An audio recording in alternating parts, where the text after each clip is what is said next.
어, 여러분 세계적으로 높은 산들을 보면은 산 지형이 좀 특이합니다. 산이 아주 깎아지른 듯이 깎여져 있어요. 그 대표적인 게 이제 호른인데, 이제 알프스 산을 떠올려 보면은 알프스 산의 마테오른 같은 경우 사진을 한번 볼까요? 산이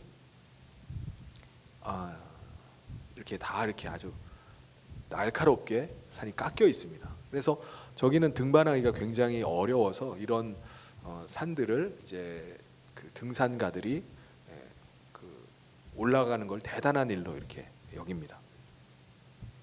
또 하나가 권곡이라는 곳이 있는데, 이제 불어로 서크라는 이런 지형입니다. 그러니까 산에 이렇게 보면은 산이 움푹 이렇게 패여져 있는 곳들이 있어요. 사진, 권곡 사진이 있나요? 예, 산이 이제 혼이 이렇게 깎아져서 있고 그 밑에 또 움푹 패인 장소들이 이렇게 나옵니다. 그리고 또 보면 U자형으로 이제 거의 수직에 가깝게 움푹 패여 있는 곳들, 저기 보시면은 지형이 깎여 가지고 움푹 이렇게 둥그렇게 U자형으로 깎여진 지형들이 있습니다.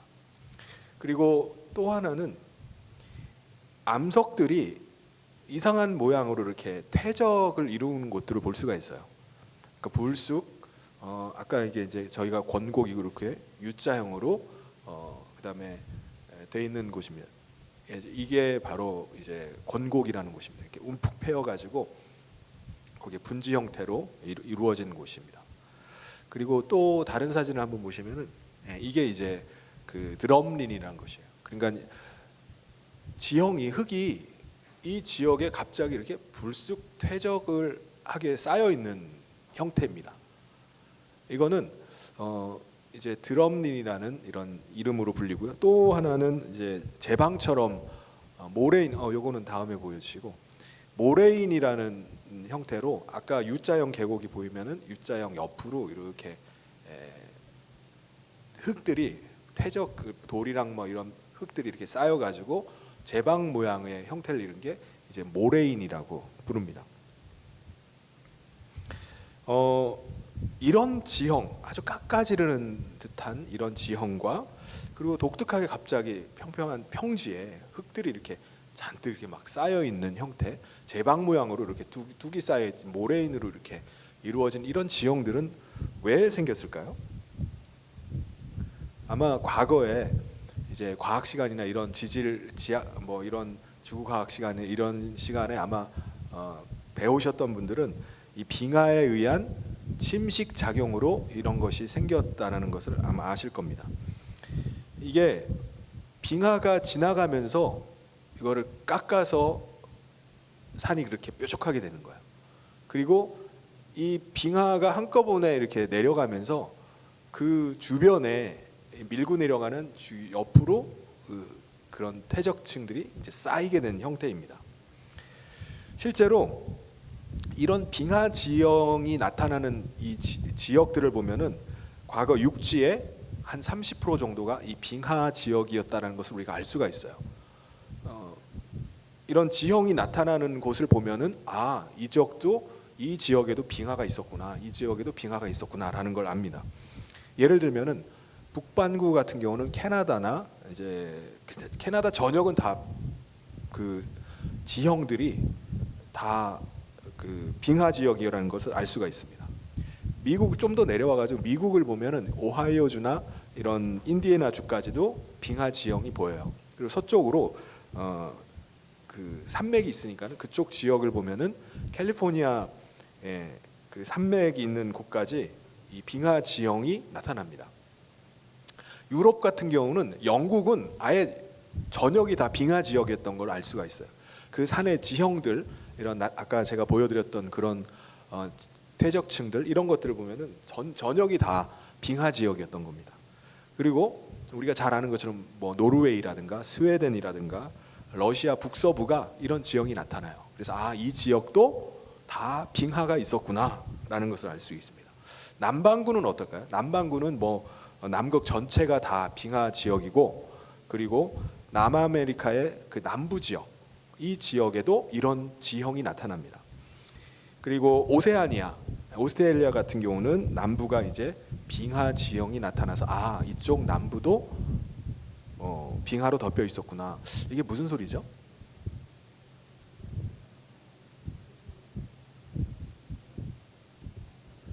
이런 거를 다 꺼야 될 것 같은데, 이 켜져 있나 본데요? 네, 다른 소리가 이렇게 자꾸 들어가는 것 같아요. 나는 위층에서 애들이 뭐 뛰고 있나 하는 그랬는데, 예. 그래서 이 빙하가 이렇게 다 덮여 있었던 지형, 30% 소리가 너무 작아지는데요. 뭐를 낮춘 거죠?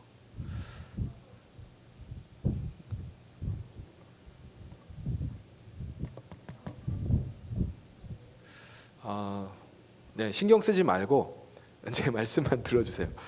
예. 알아들을 수가 없어요? 그럼 잠시 이걸 조정을 하고,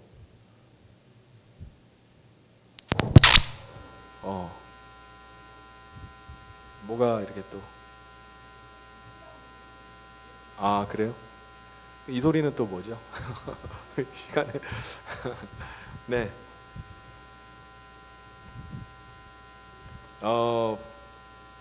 빙하 시대의 이 얼음의 두께는요, 지금 현재 북반구와 남반구, 북극과 남극에 있는 이 얼음 두께랑 비슷한데, 면적은요 지금보다 훨씬 더 넓었던 것으로 보입니다. 지금 빙하의 두께가 평균 한 700m 정도가 된다고 하는데, 이 분포를 보면은 훨씬 더 넓은 지역에 이 빙하가 덮여 있었기 때문에 지금보다 훨씬 더 많은 물을 이제 육지 가운데 이렇게 저장을 해놨던 거예요. 지질학자들의 연구에 의하면 이 정도의 한 700m 정도의 이런 빙하라면은 지금보다 해수면을 더 120m 정도 더 낮췄을 것이다라고 봅니다.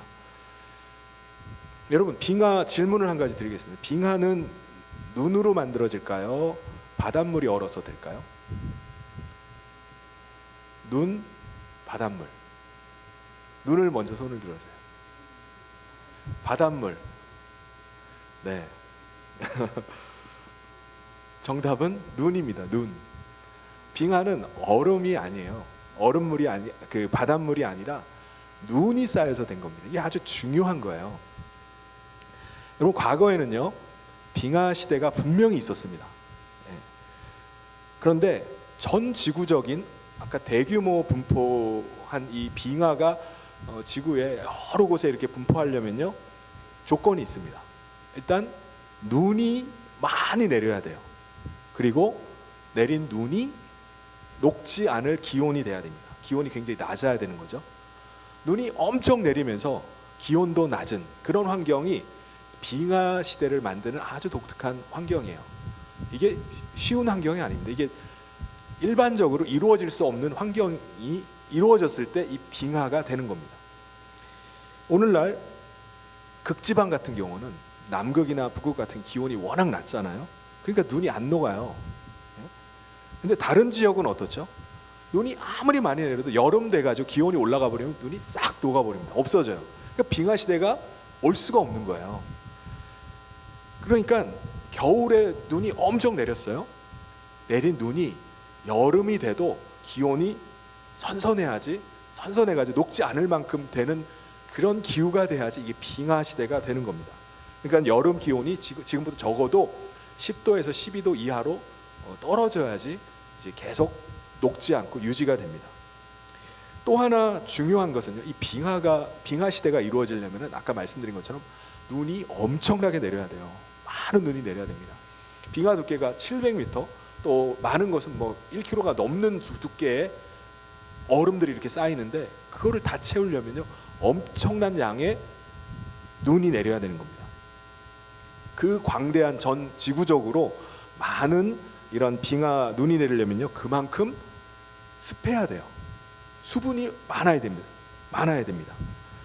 그러니까 여러분 한번 정리를 하자면 빙하 시대가 되려면요 눈이 내릴 만큼 기온이 낮아야 돼요. 그리고 또 하나는 이 수분을 눈이 내리게 할 만한 수증기가 엄청나게 많이 발생을 해야 됩니다. 그러려면 어떻게 되죠? 바닷물이 뜨거워야 돼요. 온도가 올라가야 됩니다. 근데 일반적으로 기온이 낮으면은 바닷물의 온도가 어떻게 되죠? 낮죠, 당연히. 기온이 올라가면 바닷물도 뜨거워질 겁니다. 이게 일반적인 현상이에요. 그런데 빙하 시대는요, 거꾸로 돼 있어요. 날씨가 추운데요, 바닷물은 뜨거워야 돼요. 그래서 빙하 시대가 돼요. 눈이 막 내리게 되고 그게 얼어붙는 겁니다. 이게 독특한 환경이죠. 그러니까 바닷물은 온도가 높아가지고 눈이 막 엄청난 양의 수증기를 막 뿜어 올리는 거예요. 막 습한 겁니다. 그리고 바깥에는 그게 눈으로 내려야 되는 겁니다. 추워가지고 지난 시간에 제가 이제 노아 홍수 후기 때 노아 홍수 전기와 후기 때 일어났던 일들을 말씀드렸는데 7장 11절에 보면은 홍수가 났을 때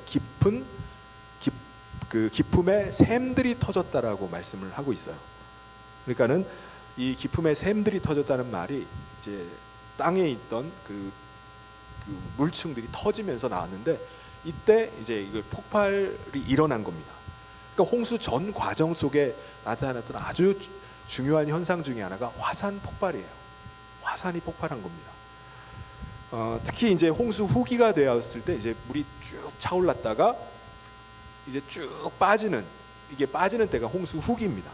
이때 물이 다 어디로 빠졌다고 했죠? 지난 시간에 바다가 갈라졌다고 했어요. 바다가 물을 받을 정도로 큰 대야처럼 바다가 갈라지고 육지의 산은 솟아오르는 겁니다. 그러면은 물이 빠지는 거예요.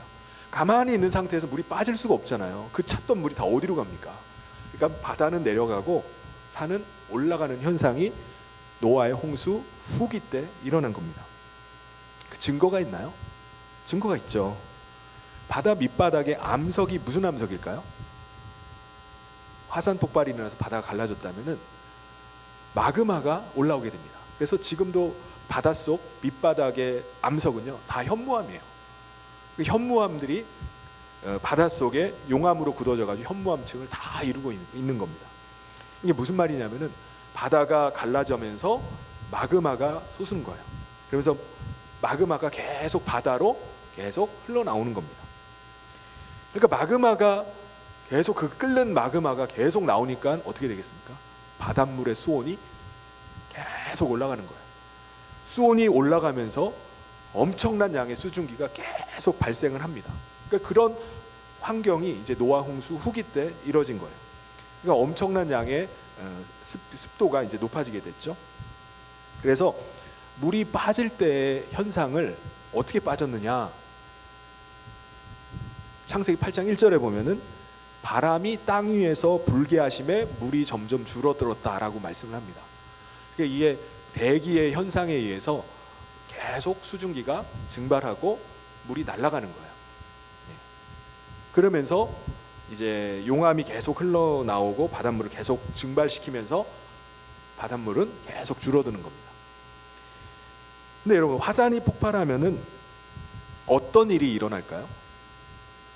예를 들면은 화산 폭발이 아주 크게 일어났던 때가 있었습니다. 사진을 한번 보여주실래요? 사진에 보시면 탐보라 화산 사진이 있을 겁니다. 제가 8번째인가? 네, 이 사진인데 이게 탐보라 화산이 인도네시아에 있는 산인데 탐보라에 어마어마한 규모의 화산 폭발이 일어났어요.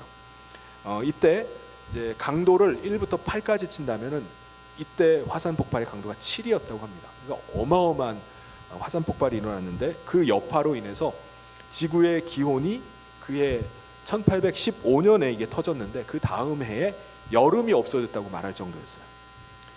이게 인도네시아뿐만 아니라 미국 북동부랑 캐나다 남동부까지 영향을 미쳐가지고 평균 기온이 20도에서 25도인 지역이 평균 5도까지 떨어져 버렸어요. 이게 얼마나 큰 영향을 미쳤는지. 그리고 미국이나 캐나다에는 6월에 눈이 내리고요, 수많은 사람들이 얼어서 죽었습니다. 그러니까 이 영향으로 인해서. 이게 북미뿐만 아니라 유럽까지 퍼친 거예요. 그래서 유럽에 6월에 눈이 내리고요, 7, 8월에 농작물이 다 얼어서 죽었다고 합니다. 이게 무슨 말이죠? 화산이 폭발하면서 엄청난 양의 화산재를 뿜어내는 거예요.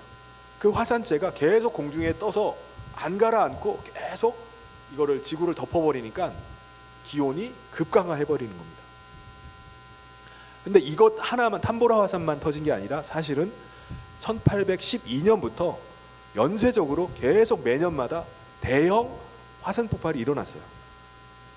1812년, 13년, 14년, 15년 계속 매년마다 엄청난 규모의 화산 폭발이 일어나서 엄청난 양의 화산재를 분출해내기 시작하는 겁니다. 그러니까는 전 지구적으로 기온이 급강하를 해버리는 거예요. 이 탐보라 화산 때 이 그 화산재가 분출된 것처럼, 화산이 분출하면요, 이 연무질이라는 것이, 그 미세먼지가 공중에 떠다니기 시작합니다.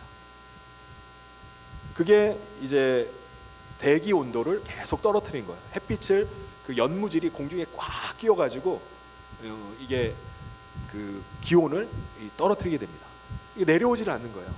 몇 년 전에도 아일랜드에서 화산 폭발이 일어나가지고 이 화산재들이 유럽으로 다 덮여가지고 비행기들이 이제 뜨질 못하는 거예요. 그러니까 이 연무질이 가라앉질 않고 계속 대기 중에 떠 있는 상태입니다.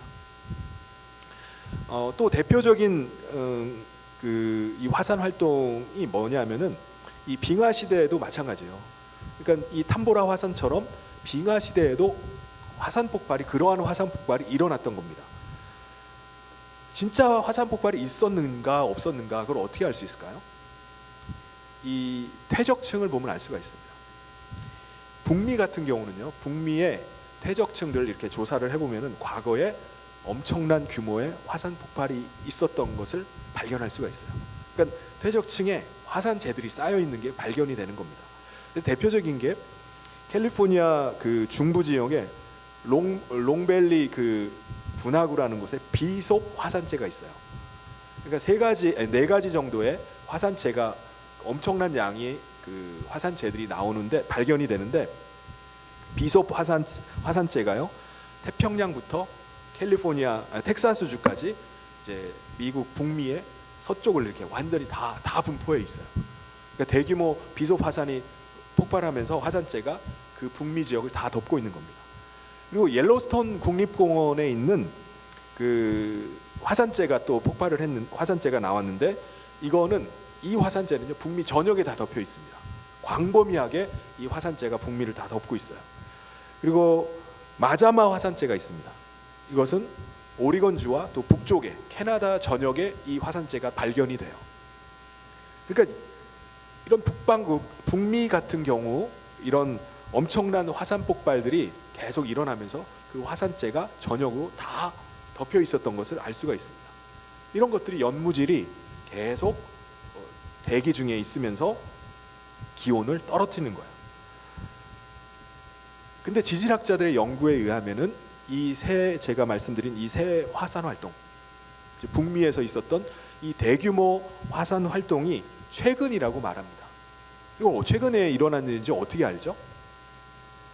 이 퇴적층들이 그 기존 지형 위에 쌓이는 형태로 나타난 걸 발견한 거예요. 그러면 기존 지형 위에 나중에 화산 폭발이 일어나서 거기에 쌓여가지고 이런 화산 활동이 있었구나라는 것을 추측해 볼 수 있는 겁니다. 그러니까는 기존 지형 위에 눈이 계속 쌓이고 빙하를 만들고, 빙하가 이제 녹으면서 그 기존 지형들을 깎아 내려가는 거예요. 그래서 오늘날과 같은 이런 침식 형태를 보이고 퇴적 형태를 보이는 겁니다. 오늘날 같은 이런 지금 이제 빙하 시대가 과거에 있었구나라는 것을 이제 추측을 할 수 있는 겁니다. 그러니까 노아 시대에 대규모 화산 폭발이 일어나고요, 바다가 이제 홍수의 물이 빠지면서 바다가 갈라지고, 바다가 갈라진 틈에서 마그마가 나오면서 그 분출된 용암에 의해서 바닷물의 수온이 막 올라가는 겁니다. 그리고 엄청난 양의 바닷물이 증발이 막 일어나는 거예요. 바닷물의 그 온도가 언제까지 이렇게 온도가 뜨거웠을까?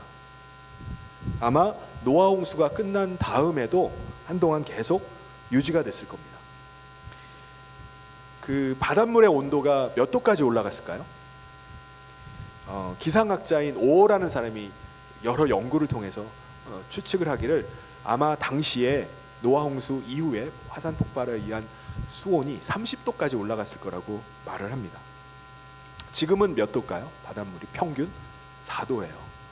4도가 과거에 그때는 30도까지 올라간 거예요. 그러니까 30도 정도면요, 물고기가 죽지 않을 온도가 30도예요. 열대어 같은 경우는 이제 그 28도에 30도 언저리에 살잖아요. 그러니까 그 온도까지는 죽지 않아요. 그러니까 그 온도까지 아마 올라갔을 거로 봅니다. 우리가 이상 기후 중에 원인 중에 하나가 엘니뇨라는 게 있잖아요. 바닷물의 온도가 0.5도가 올라가는 거예요. 0.5도가 올라가는데 그 바닷물 0.5도 올라간 거 가지고 수분이 막 증발을 해가지고 그 엘니뇨 현상이 나타나면은 그의 그 근방에 폭우가 쏟아집니다. 근데 노아의 홍수 이후에 바닷물의 온도가 30도까지 올라갔으면 어떻게 되겠습니까? 어마어마한 그 증발이 일어났을 거예요. 더군다나 이제 화산 폭발이 계속 일어나면서 말씀드린 대로 연무질이 지구 대기를 계속 덮으면서 기온이 20도까지로 계속 떨어졌을 겁니다. 그러니까는 이 기온이 계속 대기 중에 기온이 떨어지니까 그 엄청난 양의 계속 증발하는 그 비들이 그 수분이 비가 되는 게 아니라 뭐가 되는 거죠? 눈이 되는 겁니다. 눈이. 그래서 눈으로 엄청난 양의 폭설이 내리기 시작하는 거예요. 근데 중요한 거는요, 이 노아의 홍수 직후에는 화산 폭발이 계속 일어난다 할지라도 바닷물의 온도는 여전히 뜨거워요. 위에는 눈이 막 계속 내리는데 바닷물은 아직 그 화산의 활동에 의해서 계속 따뜻한 겁니다. 그러니까는 대기는 이 바닷물의 수온에 의해서 아직도 따뜻한 거예요. 그러니까 이때까지만 해도 즉시로 그러니까 노아 홍수 직후에 바닷물 수온이 뜨겁기 때문에 증발한 그 수분이 비가 되는 눈이 되는 게 아니라 한동안은 계속 비로 내리는 거예요. 그래서 창조 과학자들은 이 기간을 200년으로 봐요. 그러니까 온도가 30도에서 수온이 쭉 계속 떨어지는 20도 정도 떨어지는 지점, 20도까지 떨어지는 기간이 200년으로 보는 거예요. 그래서 200년이 되었을 때, 20도 정도 되었을 때 그 시점이 비가 눈으로 변한 시점으로 보는 겁니다. 그래서 아마도 성경에서 나오는 빙하 시대는 노아 홍수 이후에 200년 정도 지난 다음에 바닷물의 수온이 20도 정도로 떨어졌을 그 시점을 성경에서 나오는 빙하 시대로 보는 겁니다. 그래서 따뜻한 바닷물의 영향을 많이 받은 해안가에는요, 해안가보다는 바닷물이 따뜻하니까 바다에서 먼 지역들, 이런 지역부터 이제 서서히 이제 눈이 내리기 시작합니다. 그러면서 점점 내륙으로 이제 확장이 되어가요. 그리고 실제로 빙하 지역을 보면요, 지형을 보면은 바닷가에는 없어요. 바닷가에는 빙하 지형이 나타나질 않습니다. 그러니까는 바다에는 따뜻한 물들이 있었기 때문에 이 지역은 눈이 오지 않았을 것으로 보는 겁니다. 그래서 노아의 홍수 이후에 200년 동안은 아마 엄청난 수증기에 의해서 많은 비가 내렸을 거예요. 하나님께서 방주에서 나온 노아에게 뭐라고 명령을 주셨죠? 온 땅에 충만하라, 퍼져나가는 거예요. 그리고 각 동물들을 종류별로 해서 땅으로 가서 번성하라고 하셨습니다. 그러니까는 이 200년의 기간이요, 사람이나 동물이나 살기가 너무 좋은 환경이었어요. 여러분, 혹시 그 문명의 발상지가 어디인 줄 아십니까? 어디죠? 어느 문명이죠? 메소포타미아 문명입니다. 그게 이제 지금의 이라크 그 지역의 메소포타미아 문명이 발상지라고 이렇게 얘기를 합니다. 근데 그 지역을 가면요, 도대체 왜 여기서 문명을 시작했는지 의문이 들어요. 아무것도 없어요. 맨 땅에 다 돌밖에 없어. 풀도 없어. 이런 곳에서 왜 사람들이 여기서 번성을 하고 이렇게 집을 짓고 여기서 문명을 시작했다고 하나라는 생각이 듭니다. 아니 왜 이 사람들은 이런 사람 살기도 적박한 이런 곳에다가 문명을 건설해서 그 땅 차지하겠다고 서로 치고받고 그렇게 죽이고 서로 싸우나라는 생각이 들어요. 그런데요, 우리 성경을 보면은 노아 홍수 이후에 이제 방주에서 내린 사람들이 온 땅으로 퍼져나가는 그 시점에 200년 동안은 정말 사람이 살기에 아주 좋은 환경이 이루어졌던 겁니다.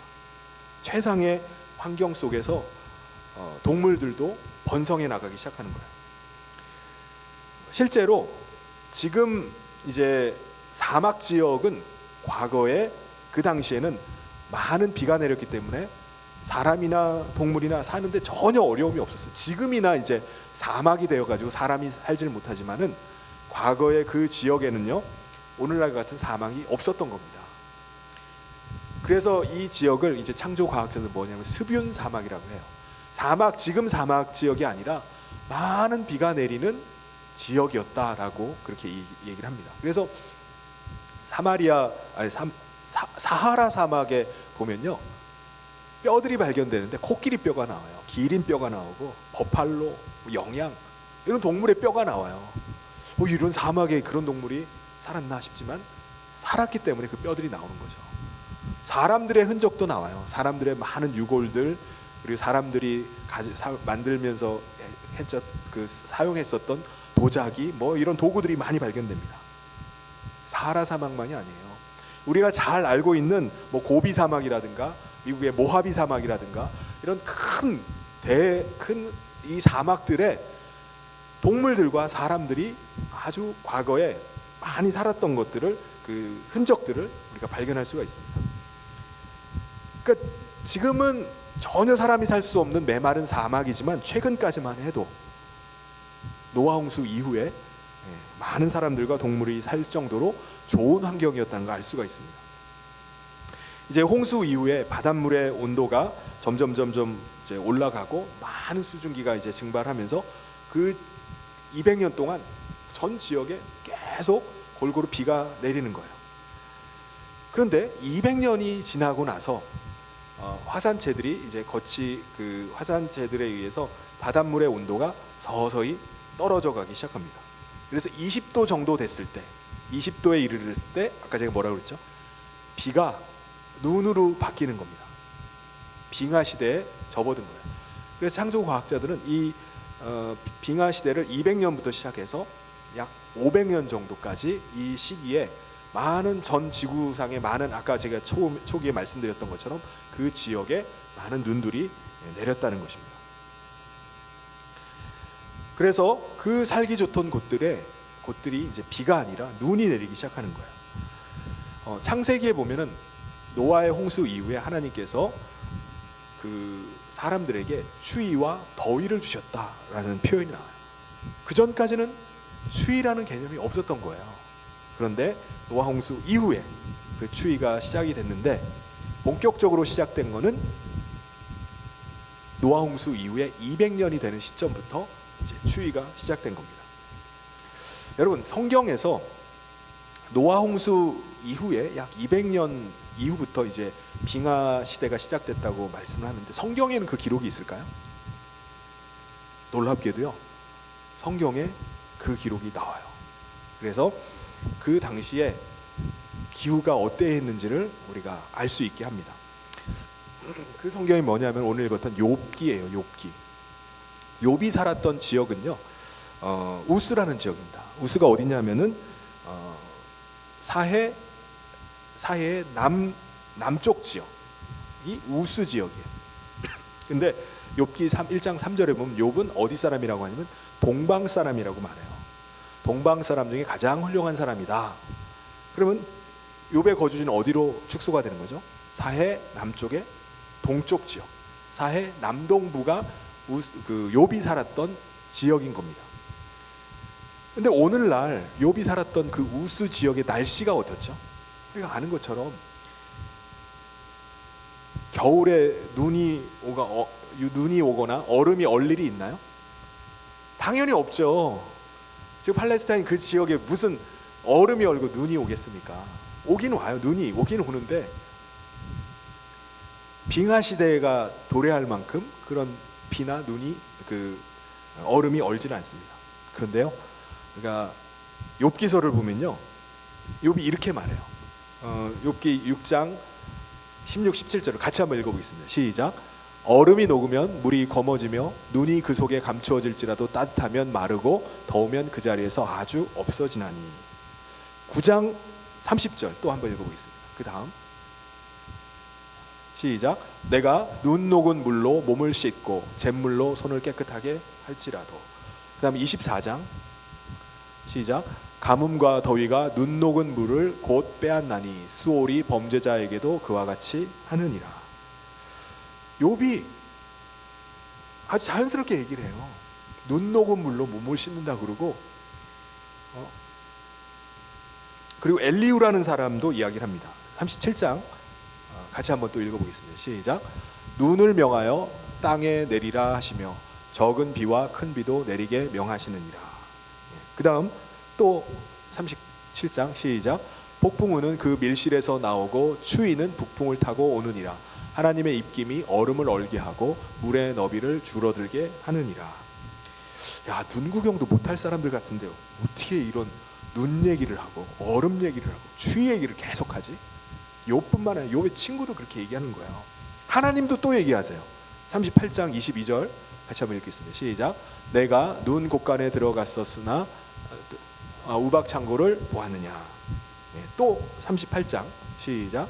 얼음은 누구의 태에서 났느냐. 공중의 서리는 누가 낳았느냐. 물은 돌같이 굳어지고 깊은 바다의 수면은 얼어붙느니라.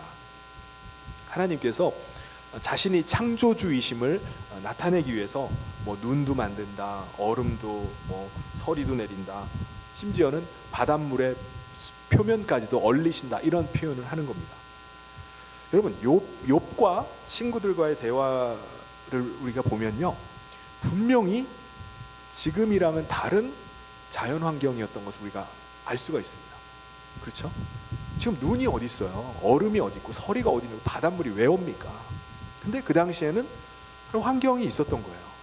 자연스럽게 그것을 대화 속에서 이야기를 나눕니다. 알아듣지 못할 말을 어떻게 하겠습니까? 내가 눈이라고 하면 상대가 눈이 뭐야? 얼음이 뭐야? 그럴 텐데 자연스럽게 서로 대화를 나눕니다.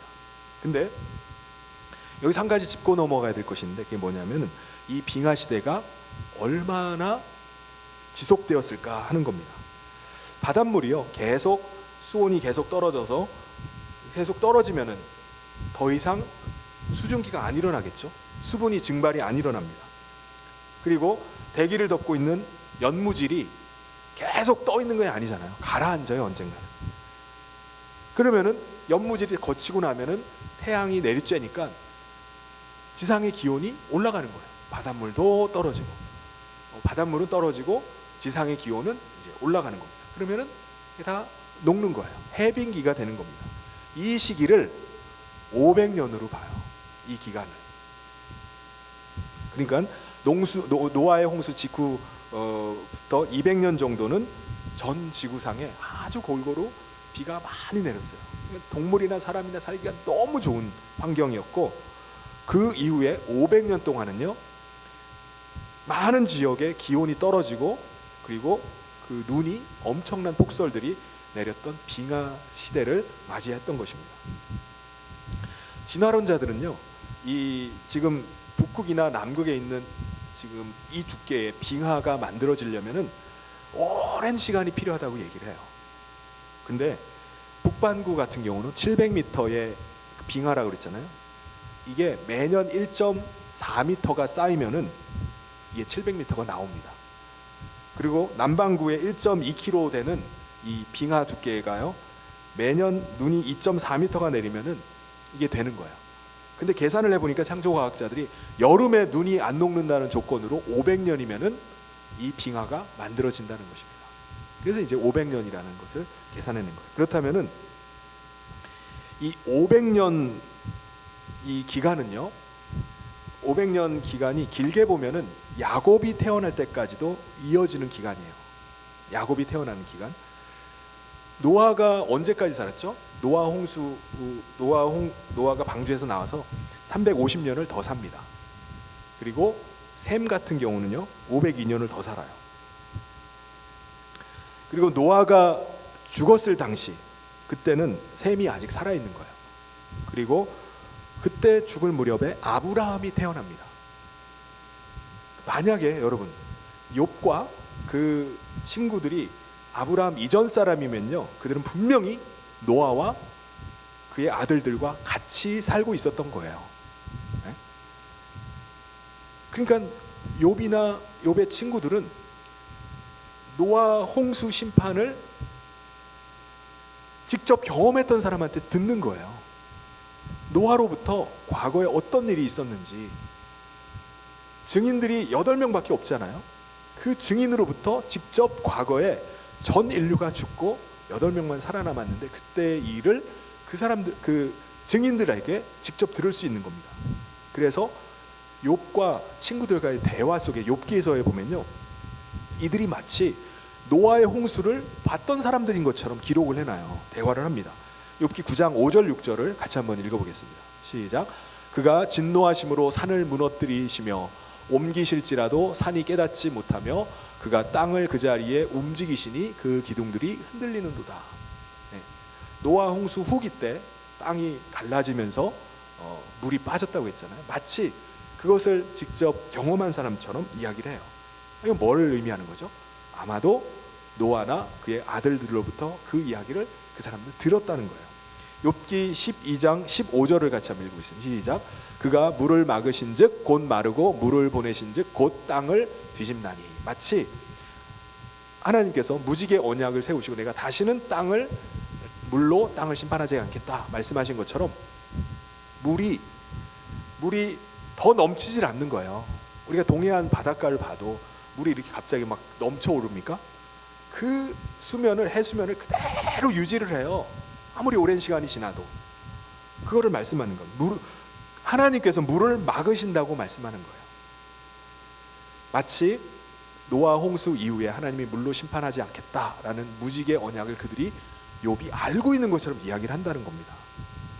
그리고 과거에 기쁨의 샘들이 터지면서 물이 막 나오는 것을 들어서 알고 있는 것처럼 또 얘기를 해요. 욥기 38장 8절 9절을 또 읽어보겠습니다. 시작. 바다가 그 모태에서 터져 나올 때에 문으로 그것을 가둔 자가 누구냐? 그때 내가 구름으로 그 옷을 만들고 흑암으로 그 강보를 만들고. 그리고 홍수 이후에 그리고 마치 이들이 홍수 이전에 사람을 어떻게 창조했는지 마치 알고 있는 사람처럼 이야기를 합니다. 그러니까 이 욥이라는 사람이 살았던 시대를 이 사람의 대화를 통해서 추측해 볼 수 있는 거예요. 도대체 이 사람은 어떻게 이런 걸 알았을까? 욥기 10장 9절을 또 읽어보겠습니다. 네, 같이 읽겠습니다. 시작. 10장 9절인데 자막이 제가 없나 본데요. 제가 읽겠습니다. 기억하옵소서. 주께서 내 몸 지으시기를 흙을 뭉치듯이 하셨거늘 다시 나를 티끌로 돌려보내려 하시나이까. 하나님께서 이제 방주에서 나온 사람들에게 너희는 흩어져라 라고 명령을 내렸어요. 근데 사람들이 어떻게 하죠? 흩어지지 말자 라고 하면서 바벨탑을 쌓습니다. 마치 욥이 그 당시에 살고 있었다는 사람처럼 그 경험을 이렇게 얘기해요. 욥기 12장 23절 13장 1절을 같이 한번 읽겠습니다. 이것도 없나요? 없나 보네요. 같이 읽겠습니다. 시작. 민족들을 커지게도 하시고 다시 멸하기도 하시며 민족들을 널리 퍼지게도 하시고 다시 끌어가게도 하시며 나의 눈이 이것을 다 보았고 나의 귀가 이것을 듣고 깨달았느니라. 그렇죠? 하나님께서 그 민족들을 다 흩어버리시고 그 떨어지게 하신 것들을 자기가 마치 자기 눈으로 보고 귀로 다 들었다라고 이렇게 표현을 하는 겁니다. 이게 무슨 말이죠? 욥과 친구들은요, 창세기 11장까지의 사건들을 분명히 알고 있어요. 이것은 이들이 언제 살았다는 걸 알 수 있는 거죠. 노아나 셈이 생존했던 그 시기, 그 홍수 심판과 그렇게 멀리 떨어진 시기가 아니라는 걸 알 수 있습니다. 그러니까 그 무렵에 살았던 사람들인 것을 우리에게 보여주는 거예요. 그러니까 그 사람들이 빙하 시대가 시작된 그 시점, 노아 홍수 이후에 200년부터 500년 사이에 그들이 생존하고 살고 있었던 것을 우리가 알 수가 있는 겁니다.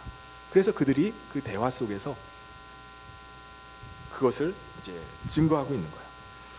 여러분, 과학이 발달해 가면 발달해 갈수록 오히려 우리가 알 수 없었던, 만약에 우리가 이 사실을 빙하 시대라는 것을 알지 못했다면은 욥기서를 해석할 수 있을까요?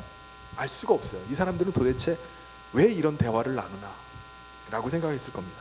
그런데 오히려 과학이 발달할수록 이런 욥기서의 비밀들이 하나씩 하나씩 드러납니다. 하나님의 말씀이 참 진리임을 계속해서 우리 가운데 증거해 주십니다. 사랑하는 성도 여러분, 우리는 오랜 시간에 걸쳐서 스스로 만들어진 존재가 결코 아닙니다.